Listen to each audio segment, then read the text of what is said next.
Баршаңызға қайырлы күн достар. Бүгін біз сіздермен тез әрі оңай дайындалатын дәмді таңғы асымызды бірге дайындайтын боламыз.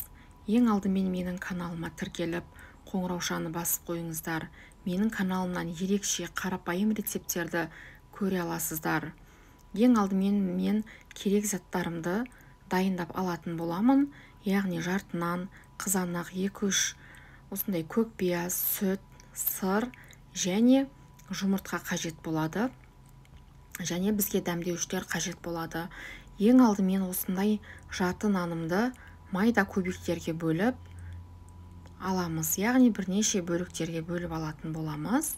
Яғни қаншалықты майда етіп турасаңыздар, сонша әдемі болады. Міне осылай дайындап алдым. Енді көкпиязымызды да майдалап турап шығатын боламыз. Мен қызанағымды домалақ етіп осылай турап алдым.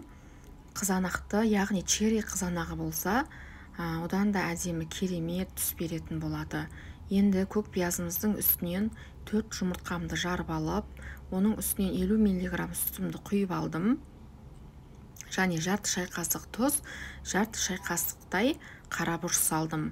Енді барлығыны бірге жақсылап араластыратын боламыз. Сіздер өздеріңіздің қалауларыңыз бойынша басқа да дәмдеуіштерді қоссаңыздар болады. Міне барлығыны дайындап, енді қызып тұрған сковородкаға мен 50 грамм сары майымды салып алдым. Сары майдың үстінен нанымызды салып, бірге қуыратын боламыз.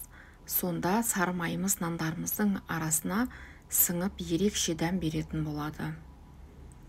Сары майымыз ерігенше тоқтатпай осылай қуырып тұрамыз. Енді жақсылап қуырып алған соң, оның үстінен жаңағы жұмыртқаларымызды құйып жіберетін боламыз. Бірге осылай араластырып алыңыздар. Яғни жұмыртқаларымыз нандарымыздың араларына барлық жеріне бірдей тиюі қажет. Енді осылай реттеп аламыз. Барлық жері бірдей болсын. Осылай реттеген соң достар, 2 минуттан соң мен оның үстіне ірімшігімді салып жібердім, яғни сырымды салып жібердім. Сырды теркадан өткізіп алдым. Газдың астына міндетті түрде жұмыртқаны құйған соң төмен отқа қойыңыздар. Енді үстінен қызанақтарымызды осылай теріп шығатын боламыз.